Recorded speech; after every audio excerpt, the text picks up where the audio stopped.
నమస్తే. ఈరోజు న్యూస్ అనాలిసిస్‌లో వెలుగు పేపర్‌లో వార్తలను చూద్దాం. బీసీలకు 42% కోటా కోసం చలో ఢిల్లీ అట కేంద్ర ప్రభుత్వంపై రాష్ట్ర సర్కారు, బీసీ సంఘాల పోరుబాట. జంతర్ మంతర్ వేదికగా రేపు పోరు గర్జన మహాధర్నా. ఢిల్లీకి ప్రత్యేక రైల్లో తరలిన 1500 మంది ప్రతినిధులట. బీసీ బిల్లులను పార్లమెంట్లో ఆమోదించి 9వ షెడ్యూల్లో చేర్చాలని డిమాండ్. పాల్గొన్న కాంగ్రెస్ అగ్రనేత రాహుల్ గాంధీ, సీఎం రేవంత్, బీసీ మంత్రులు, ఎమ్మెల్యేలు, ఎంపీలు. కేంద్రం ఆమోదించకుంటే ఉద్యమం తప్పదు అని జాజుల శ్రీనివాస్ గౌడ్ చెప్తుండు. దీనికి తోడు ఇంకా కింద ఇంకొక లైన్ రావాలి వాస్తవంగా. కేంద్రం ఇట్లా ఆమోదించకపోతే జూన్లో పంచాయతీ ఎన్నికలు నిర్వహించి పార్టీ పరంగా మేము ఇచ్చి ఎన్నికలు అయితే పెట్టుకుంటాం అన్నాడు.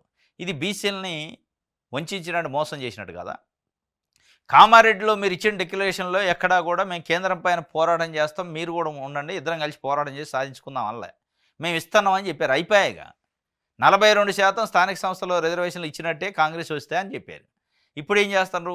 ప్రత్యేక రైలు బుక్ చేసినాం, అందులో ఎక్కి అందరు పోయి ఆడ అవసరమైతే బిర్యానీలు గిట్ల పెట్టిస్తాం, భోజనాలు గీజనాలు పెట్టించి అకామిడేషన్ ఇస్తాం, కానీ ధర్నాలు చేయండి అంటున్నారు. ఆ ధర్నాలకు మళ్ళీ ముఖ్యమంత్రి గారు మేము కూడా వస్తాం, రాహుల్ గాంధీ వస్తారు, అందరూ వస్తాం అంటున్నారు. బాగానే ఉంది. 42% రిజర్వేషన్ కోసం నిజంగానే 9th షెడ్యూల్లో పెట్టడానికి ఉద్యమం చేయొచ్చు, తప్పులేదు. కానీ ఉద్యమం చేస్తాం మేము అని చెప్పలే మీరు. మేము పెడతాం అన్నారు. సరే, అక్కడ కాంగ్రెస్ కేంద్రంలో రాలేదు కాబట్టి పెట్టలేకపోయారు అనుకుందాం కొద్దిసేపు. సరే, ఈ ఉద్యమం ఇట్లా నడుతుంది. కానీ రాహుల్ గాంధీ చెప్పింది ఏంది? పదవుల్లో, సంపదలో, అన్ని విషయాలలో తలకాయలు లెక్కబెట్టి తలకాయల ప్రకారం పంపిణీ చేయాలి. 75 సంవత్సరాల నుంచి బడుగు బలహీన వర్గాలు, దళితులకి, బీసీలకి అన్యాయం జరిగింది అన్నాడు. తలకాయలు లెక్కబెట్టారు తెలంగాణలో. ఎవరి తలకాయలు ఎన్ని ఉన్నాయి, ఏ వర్గాల తలకాయలు ఎన్ని ఉన్నాయి, బీసీలు ఎంత, ఎస్సీలు ఎంత, ఎస్టీలు ఎంత, ఓసీలు ఎంత అని. దాంట్లో బీసీలు 56%, ఓసీలు మొత్తం కలిపి కూడా ఇంక్లూడింగ్ ఇది ముస్లిమ్స్తోని 15 ఉన్నారని చెప్పిండు. బీసీలు 56%, మిగతాది ఎస్సీ ఎస్టీలు, మిగతా వర్గాలు ఉన్నాయి. మరి పదవుల కానించి స్టార్ట్ చేయాలి కదా. క్యాబినెట్లో ఉన్న ఏ ముఖ్యమంత్రి అయితే ఢిల్లీ పోతాడో సంఘీభావంగా, ఆ ముఖ్యమంత్రి పదవి కానీ స్టార్ట్ కావాలి పంపకాలు. 56% ఉన్న వర్గాలకు ముఖ్యమంత్రి, మంత్రులు ఆ 56% ఉండాలా? రాహుల్ గాంధీ లెక్క అది, ఎవరు మనం చెప్పింది కాదు. మరి అది చేయకుండా మళ్ళీ ఢిల్లీ పోయి నేను జంతర్ మంతర్ దగ్గర ధర్నా చేత 9వ షెడ్యూల్, అది ఒక భాగం. ప్రజలు ఏమనుకుంటున్నారంటే బీసీ సంఘాలు కానీ కొన్ని బీసీ సంఘాలు ఏమో వంతపాడే బీసీ సంఘాలు ఉన్నాయి. కొన్ని బీసీ సంఘాలు అసలైన అంటే నిజంగానే కమిట్మెంట్ ఉన్న లాయల్గా న్యూట్రల్గా ఉండే బీసీ వాదులు ఏమనుకుంటున్నారంటే రాహుల్ గాంధీ చెప్పిన థియరీని ఎందుకు అమలు చేయట్లే. సంపదలో పంపిణీ చేయాలన్నారు, పదవుల్లో పంపిణీ చేయాలన్నారు. పదవుల్లో పంపిణీ చేశాక అందరం కలిసి ఢిల్లీ పోదాం కదా. ఇక్కడున్న క్యాబినెట్లో 18 మంది ఉండాలి. 18 మందిలో 56%. 56% అంటే దాదాపు 10 మంత్రి పదవులు బీసీలకు వస్తాయి. ఒక ముఖ్యమంత్రి వస్తారు, ఒక స్పీకర్ వస్తారు, ఒక డిప్యూటీ స్పీకర్ వస్తారు. ఇవన్నీ పదవులు ఉంటాయి. చీఫ్ విప్లు ఇంకా ఉన్నాయి నామినేటెడ్ పోస్టులు అన్నింటిలో బీసీలకు 56% అయితే, ఎస్సీలకి ఎస్టీలకి ఎస్టీలు ఇచ్చాక దాదాపు 85% మంది బీసీలు, ఎస్సీలు, ఎస్టీలు ఉంటారు పదవుల్లో. వీళ్ళందరూ కలిసి కదా పోయి ఉద్యమం చేయాల్సింది. మళ్ళీ రేవంత్ రెడ్డి అధ్యక్షత ఎట్లా వహిస్తాడు? రేవంత్ రెడ్డికి అర్హతే లేదా? రాహుల్ గాంధీ ఏది దాని ప్రకారం, లెక్కల ప్రకారం, రాహుల్ గాంధీ చెప్పిన పద్ధతి ప్రకారం రేవంత్ రెడ్డి ఇలా ముఖ్యమంత్రి కాదు కాంగ్రెస్ పార్టీలో. ఆడ బీసీ వ్యక్తి ఉండాలా. నువ్వు అసలు బీసీకి రావాల్సిన పదవులు నువ్వు తీసుకొని నేను బీసీల కోసం పోరాటం చేస్తానంటే ఎవరు నమ్మాలా? ఇలా ఒక బీసీ నాయకుడు కుర్చీలో ఉండాలి, ముఖ్యమంత్రి కుర్చీలో. రాహుల్ గాంధీ చెప్పిన పద్ధతి అది చేయకుండా బీసీలు మేమంతా కలిసి ఆడికి ఢిల్లీ పోతాం, ప్రత్యేక రైలు బుక్ చేశారట, పోయారట, ఆడ ఇక ఉద్యమం చేయాలట. దానికి ముఖ్యమంత్రి రేవంత్ రెడ్డి ఆయన రాహుల్ గాంధీ వస్తారు. ఇప్పుడు ఆడ అడగాల బీసీ సంఘాలు కూడా రాహుల్ గాంధీ రాగానే మీరు అంటారు కదా సార్ పదవుల్లో సంపదలు అని, మా దగ్గర ఇట్లా రేవంత్ రెడ్డి అంటే అక్కడనే పీకేస్తారేమో మరి రేవంత్ రెడ్డి. రేవంత్ రెడ్డి రిమూవ్డ్ అని చెప్తారేమో. కాంగ్రెస్ పార్టీ పరంగా ముఖ్యమంత్రి ఆయన కాదు, కొత్త వాళ్ళని పెడుతున్నాం అని చెప్తే సంతోషం. ఇక వాళ్ళు చేసుకుంటారు వాళ్ళ ఉద్యమం వాళ్ళు. ఇది వెలుగుకు సంబంధించి. హెచ్సియులో కొనసాగుతున్న టెన్షన్. 50 జేసీబీలతో 400 ఎకరాలు చదును పనులు చేస్తున్నాడ. 400 ఎకరాల భూమిని హైదరాబాదు సెంట్రల్ యూనివర్సిటీ భూమిని కాజేస్తున్నారని హైదరాబాద్ సెంట్రల్ యూనివర్సిటీ స్టూడెంట్స్, విద్యార్థి సంఘాలు, ప్రతిపక్షాలు గొడవ చేస్తున్నాయి. ఎట్లా మీరు ఆస్తుల్ని అమ్ముతారు, యూనివర్సిటీ ఆస్తులని. వీళ్ళు ఏమంటారంటే లేదు అది హెచ్సియుది కాదు, హెచ్సియుకి బౌండరీగా ఉంది తప్ప, అది ఎప్పుడో చంద్రబాబు నాయుడు గారు ముఖ్యమంత్రి ఉన్నప్పుడు ఐఎంజీ అనే సంస్థ కేటాయించారట ఒక ఇండస్ట్రియల్ పర్పస్లో. ఆ ఐఎంజీ సంస్థ తీసుకున్న తర్వాత వాళ్ళు ఏ పర్పస్లో తీసుకున్నారో ఆ పర్పస్ నెరవేర్చలేదని 2006లో ముఖ్యమంత్రిగా రాజశేఖర రెడ్డి వచ్చిన తర్వాత దాన్ని మళ్ళీ రిటర్న్ తీసుకున్నారు. ఆ రిటర్న్ తీసుకున్న తర్వాత ఐఎంజీ సంస్థ ఏం చేసిందంటే ఎట్లా మాకు ఇచ్చి రిటర్న్ తీసుకుంటారని చెప్పి కోర్టుకు పోయింది. కోర్టు పోయి హైకోర్టు సుప్రీంకోర్టు అటు నడిచి మొత్తానికి లేదు లేదు ఐఎంజీ ఏ ఉద్దేశంతో ఏ పర్పస్తో తీసుకుందో అది నెరవేర్చలేదు కాబట్టి గవర్నమెంట్ ఇది కరెక్టే డెసిషను, అది క్యాన్సిల్ మీ ఒప్పందం అని చెప్పి క్యాన్సిల్ చేసింది. ఇప్పుడు అది ఐఎంజీకి వచ్చింది. ఐఎంజీకి వచ్చిన తర్వాత ఇప్పుడు ఐఎంజీ నుంచి ప్రభుత్వం ఏపీ టీజీఐఐసి వాళ్ళు మాకు ఐఎంజీ నుంచి కోర్టులో మనకు ఫేవర్గా వచ్చిన ప్రభుత్వానికి ఫేవర్గా వచ్చిన భూమిని మాకు కేటాయించింది, ఇండస్ట్రీస్ పెడతామని చెప్పి లెటర్ పెట్టుకుంది గవర్నమెంట్కి. గవర్నమెంట్ టీజీఐఐసికి కేటాయించింది. టీజీఐఐసి కొన్ని ప్రైవేట్ సంస్థలకు కట్టబెట్టే ప్రయత్నం చేస్తున్నట. ఇది గవర్నమెంట్ చెప్పేది, ఇది పాలసీలో భాగంగా. కానీ హెచ్సియు కానీ ప్రతిపక్షాలు ఏమంటున్నారు, లేదు లేదు అది గవర్నమెంట్ భూమి కాదు హెచ్సియు భూమి అంటున్నారు, లేదు ఇది ప్రభుత్వ భూమి అంటున్నారు. మొత్తానికైతే భూమి మీద రాజకీయాలు స్టార్ట్ అయినాయి. ఇక కేటీఆర్ మన బీఆర్ఎస్ నాయకులు అందరు పోయారు. వారు కూడా ప్రయత్నం చేశారు ఉస్మానియా సిటీ భూముల్ని, ముఖ్యమంత్రి గారు రేవంత్ రెడ్డి మన ఆయన కేసీఆర్ ఉన్నప్పుడు. అప్పుడే కాంగ్రెస్ ఉద్యమం చేసింది. ఇప్పుడు కాంగ్రెస్ నుండి మళ్ళీ భూమి ఎవరున్నా గుంజుకోవటమే భూములు, ఎవరున్నా ప్రజలకు సంబంధించిన ప్రభుత్వ భూమిని గుంజి ఎవడికోవడకు అప్పచెప్పే దాంట్లో ఈ పోటీలు పడుతున్నారు తప్ప ప్రజలు కోరిగేది ఏం లేదు. ఎల్ఆర్ఎస్ గడువు మరో 4 రోజులు పెంచండి, ప్రభుత్వానికి డిటిసిపి లేక 25% రాయితీ తర్వాత పెరిగిన వసూళ్లు, ఇప్పటి వరకు 911 కోట్లు ఫీజులు వసూలు. ఎల్ఆర్ఎస్ గడువు మరో 4 రోజులు పెంచండి. అసలు పెంచుతారు వాళ్ళు, మీరు అడిగేది ఏముంది? అది పెట్టిందే డబ్బులు వసూలు చేసుకోవడానికి. ఇప్పటికి 900 కోట్లే వసూలైన వాళ్ళు 10,000 కోట్లకు టార్గెట్ పెట్టారు. అది వచ్చిందాక అది పెరుగుతూనే ఉంటుంది, దాంట్లో డౌట్ లేదు మీకు. ఇక పెంచండి అని ఎవరు అడిగే పని లేదు, వాళ్ళే పెంచుతారు. ఢిల్లీలో బీసీల మహాధర్నా జాతీయ స్థాయి ఉద్యమం, తెలంగాణ బీసీ సంఘాల నాంది, మద్దతు ఇస్తున్న రాహుల్ గాంధీ, హాజరవుతున్న రేవంత్, బట్టి, మహేష్ కుమార్ గౌడ్. నేడు ఢిల్లీకి బీసీ మంత్రులు పయనం. ఫిలిప్పీన్స్కు తెలంగాణ బియ్యం పోతున్నాయంటే నిన్న కాకినాడలో ఆ జెండా ఊపి ప్రారంభించిండు సివిల్ సప్లైస్ మినిస్టరు ఆయన ఉత్తమ్ కుమార్ రెడ్డి గారు. తెలంగాణ నుంచి ఫిలిప్పీన్స్కు 8 లక్షల మెట్రిక్ టన్నుల ఎంపీ 1010 రకం ముడి బియ్యం ఎగుమతికి తాము ఒప్పందాలు చేసుకున్నట్టు తెలంగాణ రాష్ట్ర పౌర సరఫరాల శాఖ మంత్రి ఉత్తమ్ కుమార్ రెడ్డి వెల్లడించారు. ఈ మొత్తంలో భాగంగా తొలుత 1,00,000 మెట్రిక్ టన్నుల బియ్యాన్ని పంపిస్తున్నామన్నారు. ఇందులో భాగంగా 12,500 మెట్రిక్ టన్నుల బియ్యం లోడుతో కూడిన నౌక కాకినాడ ఎంకరేజ్ పోర్ట్ నుంచి సోమవారం ఫిలిప్పీన్స్కి బయలుదేరిందట. మొత్తం 8 లక్షల మెట్రిక్ టన్నులు మన దగ్గర నుంచి ఫిలిప్పీన్స్కి బియ్యం అమ్మటానికి ఎగుమతి చేయడానికి ఒప్పందం అయిందట. దాంట్లో 1,00,000 మెట్రిక్ టన్నులు బియ్యాన్ని పంపిస్తున్నారట. ఇప్పుడు దానికి సంబంధించి జెండా ఊపి స్టార్ట్ చేసింది. అంటే మన బియ్యం, తెలంగాణ బియ్యం ఇంటర్నేషనల్ స్థాయిలో ఎక్స్పోర్ట్ అవుతున్నాయని దాని అర్థం. జూన్లో పంచాయతీ ఎన్నికలట. పాలక మండలి లేక నిలిచిపోయిన కేంద్ర నిధులు, బీసీలకు 42% రిజర్వేషన్ల కోసం కేంద్రంపై రాష్ట్రం ఒత్తిడి. కేంద్రం సహకరించకపోతే పార్టీ పరంగా బీసీలకు 42% సీట్లు. ఎన్నికలకు వెళ్లే యోచనలో కాంగ్రెస్ హైకమాండ్. ఇక్కడ 2 ఢిల్లీలో బీసీ సంఘాల ధర్నాట. 42% రిజర్వేషన్లు సాధించడమే లక్ష్యంగా ఆందోళన. ఈ ఆందోళన ఎట్లుండి జూన్లో పంచాయతీ ఎన్నికలు అన్నారు. రేవంత్ రెడ్డి గారు కాంగ్రెస్ పార్టీ చాలా తెలివిగా ఒకవైపు రైళ్లు బుక్ చేసి బీసీ సంఘాలని ఢిల్లీ పంపిస్తున్నాయి, ధర్నా చేయండి ఆడని. ఇంకొక వైపు లేదు లేదు మీ ధర్నా ఘాటలేదు, తొందరగా ఘాటు పంచాయతీ ఎన్నికలు పెడతాం. ఇక మీరే చూస్తురా, మీరే ఉద్యమం చేస్తుంటే అది ఘాటలేదు కదా. మనం చేసేది హైదరాబాద్ చేసిన అయిపోయా, ఢిల్లీకి పంపితే ఢిల్లీలో మీరే కూర్చొని ధర్నాలు చేస్తుంటే కూడా పట్టించుకోవట్లే. లేట్ అవుతుంది, గ్రాంట్ రాదు, నిధులు రావు కాబట్టి ఎన్నికలు పెట్టుకుందాం ఫస్ట్, అయితే తర్వాత చూద్దాం. కథం అయిపోయా. పంచాయతీ ఎన్నికలు అయిందంటే ఈ 42% రిజర్వేషన్ల కథ కంచికి పోయినట్టే, ఉండదు. అది అయిందాకనే ఈ రైళ్ళు అయినా ఉద్యమాలైనా జంతర్ మంతర్లైనా ఇక అది అయిందాక ఈ యాక్టింగ్ ఉంటుంది రేవంత్ రెడ్డిది. అయిపోయి నేను ప్రయత్నం చేసిన బంతిని ఢిల్లీలో కొట్టినా వాళ్ళు ఆడ నుంచి ఇటు కొట్టట్లేదు అంటాడు. ఆ ఢిల్లీలో కొట్టిన బంతి అటు నుంచి ఇటు రాదని తెలిసే కొడుతుంది. నువ్వు పోయిన బంతి మళ్ళీ రాదుగా, మనం సేఫ్. ఇక ఏంటంటే ఆ బంతి అట్టే పోయింది కాబట్టి నేను 42% పార్టీ పరంగా ఇస్తా అని చెప్పడానికి ఎప్పుడో అసెంబ్లీలో చెప్పిండు ఆయన. స్టార్టింగ్ని అసెంబ్లీలో ఆయన అంతరంగాన్ని బయట పెట్టాక మళ్ళీ ఇదంతా ఒక డ్రామా అన్నట్టు, యాక్టింగ్. ఇది ఏం లేదు, ఇది అయ్యేది కాదు, పోయేది కాదు. బీసీలకు 42% స్థానిక సంస్థల్లో 9th షెడ్యూల్ ప్రకారం రిజర్వేషన్లు అమలు కావు. అది కాంగ్రెస్ పార్టీ కమిట్మెంట్ లేదు. కాంగ్రెస్ పార్టీ కమిట్మెంట్ ఉంటే ముఖ్యమంత్రి రేవంత్ రెడ్డి గారు ముందు రాహుల్ గాంధీ చెప్పిన పద్ధతిలో మంత్రి పదవులు ముఖ్యమంత్రి అన్ని బీసీలకు త్యాగం చేసి 56% మేము పక్కకు తప్పకుండా మీకే ఇస్తున్నాం పగ్గాలు, మీరు పోయి ఉద్యమం చేయండి అంటే ఇదే బీసీ మంత్రులు 12 మంది 10 మంది పోయి ఆడ కూర్చొని నిరాహారదీక్ష చేస్తారు. అవసరం అయితే ఇవ్వండి వాళ్ళకి, వాళ్ళ పదవులు వాళ్ళకి, వాళ్ళ సంపద వాళ్ళకి ఇస్తే కదా. ఇవ్వకుండా నేను బంతి అడ్డు కొట్టినా ఇటు రావట్లే, నువ్వు కొట్టేది బీసీలు కొట్టాలా. లెక్క తీశాక ఇంకేంది, ఈ జూన్లో అట పంచాయతీ ఎన్నికలట. ఇప్పుడు ఈ రెండింటిలో ఇవన్నీ డ్రామా ఎటు తిరిగితే తెలియదు. జూన్లో పంచాయతీ ఎన్నికలు లీక్ ఇస్తుంది కాంగ్రెస్. లీక్ ఇచ్చి ఇక బీసీలే చెప్పేటట్టు అతను పెట్టండి, అయితే అయింది ఎన్నికలు, 42% తర్వాత చూసుకుందామని. వకీలు కొలు వదిలి వనంలోకి పోయిందట. నమ్మిన సిద్ధాంతం కోసం 35 ఏళ్ల పాటు అజ్ఞాతంలోని చివరకు ఎన్కౌంటర్ మృతి. కడివెండి బిడ్డ రేణుక ప్రస్థానం చంద్రబాబు అలిపిరి బాంబు బ్లాస్టింగ్ కేసులో సంబంధం ఉందట. ఏమకి గ్రామాన్ని వదిలి వెళ్ళిన రేణుక కుటుంబం నిన్న వరంగల్ జిల్లా అట ఉంది. సిపిఐఎంఎల్ ఈ పేరుకు కొంతమంది ఆకర్షితులవుతూ మధ్యలోనే ఇంటి బాట పడుతున్నారు. మరి కొంతమంది ఎంచుకున్న మార్గాన్ని నేను ఛత్తీస్గఢ్లో మృతి చెందిందట. రేణుక అలియాస్ చైతు. ఆమె నమ్మిన సిద్ధాంతం కోసం 80వ దశకంలో పీపుల్స్ వార్లోకి పోయిందట. ఆ పీపుల్స్ వార్లోకి పోయి వాళ్ళ భర్త కూడా అప్పారావు అని ఉంటాడు, ఆయన కూడా మావోయిస్టే. మొత్తాన్ని నిన్న ఎన్కౌంటర్ అయ్యి చంపేశారు పోలీస్ యంత్రాంగం. నమస్తే తెలంగాణ. Congress green hunt. రాత్రి 400 జేసీబీలు, వందలాది పోలీసులు.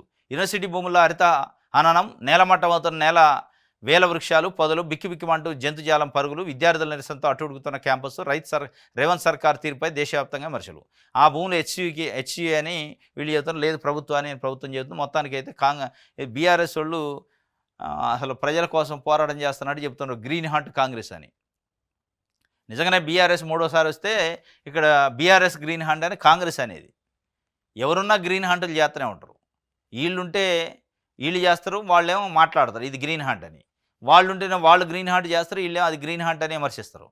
ఉద్యమాలు ఒకళ్ళు చేస్తారు, విమర్శలో ఇంప్లిమెంటేషన్ ఒకళ్ళు చేస్తారు. ఆ ప్లేస్లో మీరు లేరు, వాళ్ళు వచ్చారు, అంతే తేడా. ఇలా బీఆర్ఎస్ ఉన్నా ఈ గ్రీన్ హంట్ ఇదే ఉండేది. భూముల్ని ప్రైవేట్ వాళ్ళకి, పారిశ్రామికవేత్తలకి ఇవ్వడంలో ఇటు బీఆర్ఎస్, బీజేపీ, కాంగ్రెస్ ఈ 3 పార్టీల పందా కానీ పాలసీ ఒకటే. కాకపోతే ప్రతిపక్షంలో ఉన్నప్పుడు ఏదో నటిస్తూ ఉంటారు. అయిపోయా ప్రభుత్వ భూములను ఎట్లెత్తారు అందరి చేది అదే. ఉటిదే ఇదంతా డ్రామా అనమాట. ఇయ్యటానికే ఒకళ్ళకంటే వాళ్ళు పోటీ పడతారు. అంటే దాని వెనక కిడ్ ప్రోకో ఉంటుంది కదా. రైట్. సాక్షి చూద్దాం. కంచె గర్జించిందట. అంటే కంచె గచ్చిపోలి అని దాంట్లో 400 ఎకరాలు దానికి సంబంధించి కంచె గర్జించింది అని చెప్పి రాశారు. Super speciality ఆసుపత్రులుగా టిమ్స్లట. సనతనాల గుండె సంబంధ వ్యాధులు ఆసుపత్రి జూన్లో ప్రారంభం. అల్వాల్లో గ్యాస్ట్రో, ఎల్బీనగర్లో న్యూరో వైద్య సేవలు, ఆయా టిమ్స్లకు అనుబంధంగా మెడికల్, నర్సింగ్ కాలేజీలు ఏర్పాటు. వరంగల్ సూపర్ స్పెషాలిటీ హాస్పిటల్ ప్రారంభం కూడా జూన్లోనే. అవసరమయ్యే డాక్టర్లు, సిబ్బంది కోసం సర్కారుకు డిఎంఈ లేఖ. సూపర్ స్పెషాలిటీ ఆసుపత్రులుగా టిమ్స్ అని ఉంటాయి. ఆ TIMS Telangana institute of medical science అని కేసీఆర్ ఉన్నప్పుడు హైదరాబాద్ చుట్టుపక్కల 4 వైపులా 4 దిశలో పెద్ద పెద్ద హాస్పిటల్ కడతాం, మొత్తం నిమ్స్ మీద లోడ్ పడుతుందని పెట్టిండు ఆయన. ఇప్పుడు అక్కడ ఫ్రూట్ మార్కెట్ ఉంది నాగోల్ దగ్గర, ఎల్బీనగర్ నాగోల్కి మధ్యలో ఫ్రూట్ మార్కెట్ ఉంటుంది. అక్కడ ఒకటి టిమ్స్ కట్టారు, అల్వాల్లో ఒక టిమ్స్ కట్టారు. ఈ 3 టిమ్స్లు, ఇంకోటి సనత్నగర్లో ఒక టిమ్స్. ఈ 3 టిమ్స్లు జూన్లో ఓపెన్ అవుతాయి. సనత్నగర్లో ఉన్నది గుండె సంబంధించిన హార్ట్కి స్పెషాలిటీ అట అది. ఇక అల్వాలో మన ఎల్బీనగర్లో ఉన్నది మట్టికి న్యూరోకి సంబంధించింది. అల్వాల్లో గ్యాస్ట్రోఎంట్రాలజీకి సంబంధించిందట. ఈ 3 ఓపెన్ అవుతాయట. నిజంగా ఈ 3 ఓపెన్ అయితే చాలా లోడ్ తగ్గింది. హైదరాబాద్లో ఉన్న హాస్పిటల్ మీద చాలా ప్రెజర్ ఉంది. డాక్టర్లు హాస్పిటల్ కంటే పేషెంట్లు ఎక్కువయ్యారు. ఈ 3 టిమ్స్లకి ఇట్లా ఓపెన్ అయితే కొన్ని వేల మంది అక్కడక్కడే స్టక్ అయిపోతారు. అంటే హైదరాబాదు సిటీలోకి రాకుండా వాళ్ళకి మంచి వైద్యం అక్కడ అందింది. ఇప్పటికే ఎయిమ్స్ బీబీ నగర్ ఉంది. ఈ 3 గిట్ల అయితే 4 అయితే అప్పుడు చాలా అద్భుతంగా ఉంటుంది. ఇది కేసీఆర్ ప్లాన్. అది కేసీఆర్ ప్రారంభోత్సవం అంటే శంకుస్థాపన చేసి వదిలేసిపోయిండు. దాని తర్వాత గవర్నమెంట్ మారింది. ఇప్పుడు వీళ్ళు వచ్చి ఇక దాని ప్రారంభోత్సవం రిబ్బన్ కట్ చేసేది వీళ్ళు అనమాట. ఈ టిమ్స్లు. దిశ చూద్దాం. మహిళపై గ్యాంగ్ రేపాట. రాత్రి నుంచి తెల్లారే వరకు అఘాయిత్యం. నీరు అడిగితే నోట్లో మూత్రం పోసిండట నిందితుడు. నాగర్కర్నూలు జిల్లా ఊరుకొండలో దారుణం. పోలీసుల అదుపులో 7, మరికొందరు పాత్ర ఉన్నట్టు అనుమానం. ఎంత అసలు సభ్య సమాజం తలదించుకుంటట్లు. గుడికి పోయిందట. నాగర్కర్నూలు జిల్లా ఊరుకొండ మండల హెడ్ క్వార్టర్లో గుడి ఉందట. వాళ్ళ రిలేటివ్ ఎవరిని తీసుకొని ఇద్దరు కలిసి గుడికి పోయారట. ఆడ గుడి బయట ఆడ కూర్చున్నారట ఉట్టిగా. ఆ గుడిలో పనిచేసే ఒక పొరగాడు వాడు వీళ్ళని అబ్జర్వ్ చేసిండట. అబ్జర్వ్ చేసి బయట వాళ్ళ ఫ్రెండ్స్కి చెప్పిండట. ఎవరు వచ్చారు వీళ్ళని పటాయించుదామని చెప్పి ఫ్రెండ్స్ మందు గిందు పట్టుకొని వచ్చి వీళ్ళని తీసిపోయి ఆ చెట్లలో తీసిపోయి ఆ ఎమ్మటున్న ఇంకొక పురుషుణ్ణి, ఆ అమ్మాయి ఎమ్మట ఉన్న మహిళ ఎమ్మట ఉన్న వ్యక్తిని చెట్టుకు కట్టేసి పాపం కొట్టి ఆ మహిళని తీవ్రమైన ఇబ్బంది పెట్టి అత్యాచారం చేశారట. నైట్ మొత్తం అఘాయిత్యం చేశారట. అఘాయిత్యం చేసి 5, 6, 7 వాళ్ళు ఫోన్లలో పిలిపించుకొని ఒకళ్ళ తర్వాత ఒకళ్ళు అఘాయిత్యం చేసిన తర్వాత కనీసం ఆ నీరసించి వాటర్ కొంచెం దాహం వేస్తుందంటే కూడా దాహం వేస్తుందనే పరిస్థితుల్లో కనీసం మానవత్వం మర్చిపోయి మూత్రం పోశారట నోట్లో. వీళ్ళని నిజంగా ఎక్కడైతే ఈ ఘటన జరిగిందో అక్కడనే కాల్చిపడేయాలి. అక్కడనే ప్రజలందరిని తీసుకొచ్చి మూత్రం పోయాలి వాళ్ళ నోళ్ళల్లో. పోస్తే బుద్ధి వస్తుంది. ఎంత దౌర్భాగ్యమైన పరిస్థితి! ఎడిపోతుంది అసలు మనుషులు, మానవ సమాజం, మానవత్వం. ఇంత దారుణమా? గుడికొచ్చిన మహిళని అత్యాచారం చేసి ఎమ్మటున్న వ్యక్తిని చెట్టుకి కట్టేసి కొట్టి, దాహం వేస్తుందంటే కనీసం మంచినీళ్ళు లేని మానవత్వం ఉంటే అది ఏం మానవత్వం అయింది? ఎట్లా అయింది? వాళ్ళు అసలు మనుషులు ఎట్లా అవుతారు? మృగాలు గారా వాళ్ళు? వాళ్ళు మనుషుల కింద ఎట్లా ట్రీట్ చేయాలి? వాళ్ళు మనుషులుగా ఈ భూమి మీద బతికి ఎవరిని ఉద్ధరించాలిగా? మానవత్వం లేనివాడు, కనీసం కనికరం లేనివాడు రేపు తల్లి అయినా చెల్లి అయినా అదే కదా పద్ధతి. వాడికి తల్లి లేదు, చెల్లి లేదు, వాయి లేదు, వరస లేని, కనీసం మంచినీళ్ళు అడిగితే బుక్కెడు మంచినీళ్ళు లేని పరిస్థితి, నరకం చూపించి మూత్రం నోట్లో పోయటం అంటే అంతకంటే దౌర్భాగ్యమైన పని ఉంటుంది ఇంకోటి. కాబట్టి వీళ్ళని 7గురుండ్రా 6గురుండ్రా ఎవడుండో పట్టకు వచ్చి అక్కడనే చెట్లకు కట్టేసి మూత్రం పోపియాలి ప్రజలతోని. పోపిచ్చి ఇక చట్టాలు ఐపీసీలు అంటే మళ్ళీ అది పెద్ద తతంగం, జైల్లో అన్నం పెట్టి సాత్రాలు సాదొద్దిగా లేపేయాల. ఇది వాస్తవం. ఇది కాకుండా మళ్ళీ అరెస్ట్ చేసి ఇన్వెస్టిగేషన్ చేసి సీన్ రీకన్స్ట్రక్షన్ చేసి తీసిపోయి జైల్లో పెట్టి వాడిని ఒక 10-15 ఏళ్ళు జైలు అధికారులు మేపి 3 పూట్ల అన్నం పెట్టి వాడు మళ్ళీ నిర్దోషాన్ని బయటికి రావడం ఏదో ఒకటి అయింది. దీనివల్ల ఏమైంది? ఓహో చేస్తే ఏముంది, జైల్లో తీసిపోయి మంచి ఫుడ్ బెడ్ అన్నీ ఉంటాయి, ఈ జైలే కదా అని యువతలో ఒక రాంగ్ మెసేజ్ పోతుంది. అది కాదు, కఠినంగా శిక్షించాల. ఇది నాగరికర్నూలు జిల్లా ఊరుకొండలో జరిగింది. పాపం నిన్న ఆంధ్రజ్యోతి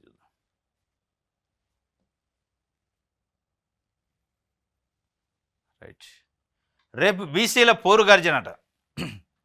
ఇక అదే ఇందాక ట్రైన్ ఒకటి వేసారా, ట్రైను దానిలో బీసీల పోరు గర్జన ఉంటుందట.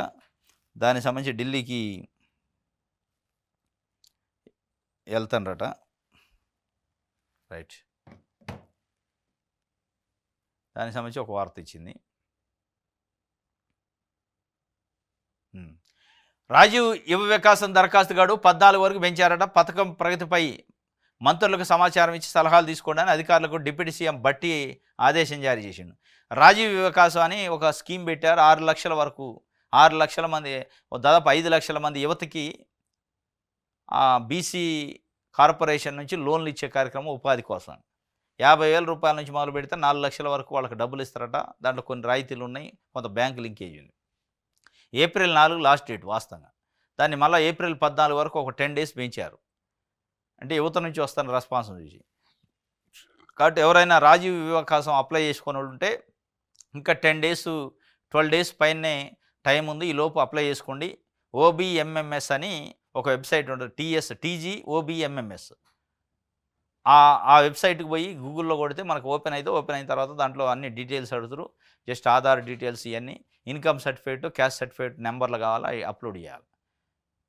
అంటే రేషన్ కార్డు లేని వాళ్ళు ఇన్కమ్ సర్టిఫికేట్, రేషన్ కార్డు ఉంటే ఇన్కమ్ సర్టిఫికేట్ కూడా అవసరం లేదు. ఓన్లీ క్యాస్ట్ సర్టిఫికేట్, మీ సేవ క్యాస్ట్ సర్టిఫికేట్, తెలంగాణ వచ్చిన తర్వాత తీసుకున్న క్యాస్ట్ సర్టిఫికేట్, అందులో ఆ నెంబర్ ఎంట్రీ చేయాలి. ఎంట్రీ చేసి ఒక పాస్పోర్ట్ సైజ్ ఫోటో అవన్నీ అప్లోడ్ చేసి ఉంటాయి. అది చేసుకోవచ్చు. యూనిట్లు కూడా వస్తాయి ఆడ, మనకి ఏ యూనిట్ కావాలనేది, అగ్రికల్చరా నాన్ అగ్రికల్చరా, ఎంత వాల్యూ అనేది మనం దాంట్లో ఆప్షన్ పెట్టుకోవాలా. మొత్తానికి 14వ తారీఖు వరకు రాజీవ్ వికాసం అప్లై చేసుకోవడానికి అవకాశం ఉంది. రైట్. ఇది ఒకటైతే. ఆదాబ్ హైదరాబాద్ పేపర్ చూద్దాం.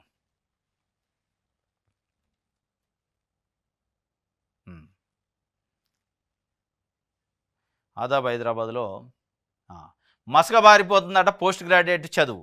ఓయూ పరిధిలో 44 MBA కళాశాలల ఇష్టారాజ్యం. పేద విద్యార్థుల భవిష్యత్తుతో కాలేజీల ఆటలు. ఆడిట్ సెల్ డైరెక్టర్ను కలిసిన యాజమాన్యాలు. అప్పటి వీసీ ఛాంబర్లో చక్రం తిప్పే ఓ పర్సను, అతన్ని కలిస్తే నోటిఫికేషన్ అయిపోయినట్టేనా, భారీగా డబ్బులు చేతులు మారినట్టు అనుమానాలు. ఉన్నత విద్యామండలి చైర్మన్కు తెలుసా? దీనిపై ఉస్మానియా యూనివర్సిటీ వీసీ నిర్ణయం ఏమిటి? ఈడీ సిబిఐకి ఫిర్యాదు చేస్తామని CJS అధ్యక్షుడు చెప్తుండు. CJS అధ్యక్షుడు మాసారం ప్రేమ్ కుమార్ అని ఉస్మానియా యూనివర్సిటీలో ఉన్న 44 MBA కాలేజీల పైన కంప్లైంట్ ఇచ్చిండు. ఎందుకంటే కాలేజీలు ఉంటాయి, భవనాలు ఉంటాయి, కానీ స్టూడెంట్స్ ఉండరు, ఫ్యాకల్టీ ఉండదు. అటెండెన్స్ రిజిస్టర్లో అటెండెన్స్ ఉంటుంది, కానీ క్లాసులో విద్యార్థులు ఉండరు. అటెండెన్స్ రిజిస్టర్లో టీచర్లు అటెండెన్స్ ఉంటుంది, క్లాసులో పాఠాలు బోధించరు. ఇదంతా ఆయన గమనించి మొత్తాన్ని 44 కాలేజీల పైన విత్ ఎవిడెన్స్తోని కంప్లైంట్ చేసిండు ఉస్మానియా యూనివర్సిటీకి. చర్యలు శూన్యం. మరి ఏం జరిగింది? ఆడిట్ సెల్లో మేనేజ్ చేశారా, ఈ ఎప్పుడైతే కంప్లైంట్ పోయిందో సీరియస్ అయింది ఇష్యూ. సీరియస్ కాగానే కాలేజీల యాజమాన్యాలు, చైర్మన్లు అందరూ వచ్చి ఆ ఆడిట్ సెల్‌లో కలిశారట. కలిసి మేమేలు ఏమైనా ముట్టినాయా? మరి ఏం జరిగింది లోపట 4 గోడల మధ్యలో ఏం జరిగిందో గాని మొత్తం స్తబ్దయిందట. మరి దీని వెనక ఉస్మానియా యూనివర్సిటీ వీసీ పాత్ర ఏంది? ఉన్నత విద్యా మండలి చైర్మన్ పాత్ర ఏంది? వాళ్ళు ఎందుకు కిమ్మంటలేదు, సైలెంట్‌గా ఉన్నారు? ఎందుకు కాలేజీల పైన రైడ్ చేయట్లే, సీజ్ చేయట్లే? దీని వెనకున్న అంతరార్థం ఏంది, మతలబ్ ఏంది అనే విషయాలపైన అనుమానాలతోనే ఒక వార్త మసకబారిపోతున్న పోస్ట్ గ్రాడ్యుయేట్ చదువు. అన్ని చదువులు మసకబారినాయి. వాస్తవం ఉస్మానియా యూనివర్సిటీనే మసకబారిచ్చారు ఉస్మానియా యూనివర్సిటీ అధికారులు. ఇది ఎంబీఏ కాలేజీది, ఇంకొకటి ఇంజనీరింగ్ కాలేజీది కూడా ఉంది. 2024 ఫిబ్రవరి నోటిఫికేషన్ సమయంలో లోపాయికార ఒప్పందం, 3 నెలల క్రితం నోటీసులు మరి చర్యలకు ముహూర్తం ఎప్పుడు? ఎందుకు చర్యలు తీసుకోవట్లేదు? నోటీసులు ఇచ్చారు, పేపర్లో వచ్చినాయి, పెద్ద పబ్లిసిటీ అయింది, సోకాజ్ నోటీసులు వచ్చినాయి, ఎంక్వైరీ చేస్తున్నారు. ఎటుపోయింది ఎంక్వైరీ? ఎటుపోయింది ఆ నోటీసుల కథ? మళ్ళా యథావిధిగా వాళ్ళు వచ్చారు, కలిశారు, పనులు అవుతున్నాయి. దాని అర్థమైంది ఏం జరుగుతుంది లోపల లోపల అనే విషయాలపైన ఆదాబ్ హైదరాబాదు ఒక స్టోరీ రాసింది. ఇగో మసకబారుతుంది, ఇగో నోటీసు. సిబిఐ ఈడీకి ఫిర్యాదు చేస్తామని మాసారం ప్రేమ్ కుమార్ అంటాడు. పేద విద్యార్థులకు అన్యాయం జరుగుతుంటే ఉన్నత విద్యామండలి అధికారులు నిమ్మక నీరెత్తినట్టు ఉంటున్నారు. ఫేక్ కాలేజీల యజమానులతో అవినీతి ఒప్పందాలు కుదుర్చుకుంటున్నారు.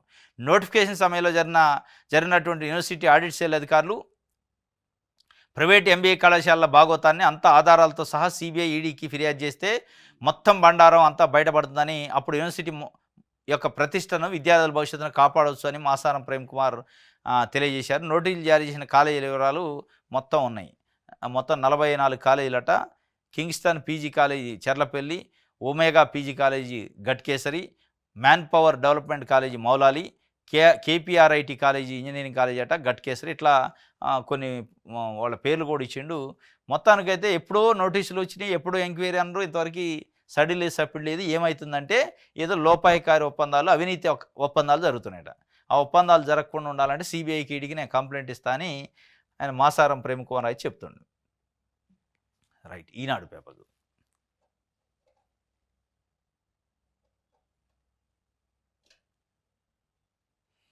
రైట్. పత్తి కొనుగోళ్ళు గోలుమాలట. సాగుదారులు 22 లక్షలు విక్రయించిన వారు 8,85,000. అయినా సీసీఐకి చేరిన 82% పంట అనర్హులకు తాత్కాలిక రిజిస్ట్రేషన్ పత్రాలు. విజిలెన్స్ విచారణకు వ్యవసాయ శాఖ ఆదేశాలు. సాగుదారులేమో 22 లక్షలు ఉన్నారు, విక్రయించిన వారు 8,85,000. అయినా కానీ సీసీఐకి చేరింది 82% పంట. అంటే అర్హులు కాకుండా ఈ మధ్య దళారులు పత్తి కొనుగోళ్ల పేరుతో, రైతుల పేరుతోని దళారీ పని చేశారట. దానికి సంబంధించిన ఒక వార్త వచ్చింది. ఎల్ఆర్ఎస్ పరిమితులతో ఎల్ఆర్ఎస్ గడువు మరో నెల పొడిగింపట. మరో నెల కాదు, మళ్ళీ ఒక నెల కూడా పెంచుతారు. దాంట్లో డౌట్ లేదు, ఎందుకంటే వాళ్ళకి డబ్బులు కావాలి. రైట్, ఇది ఈనాడుకు సంబంధించి. ఎస్, ఇది ఈరోజు న్యూస్ అనాలిసిస్. రేపు తాజా వార్తలతో తిరిగి కలుసుకుందాం. Thank you.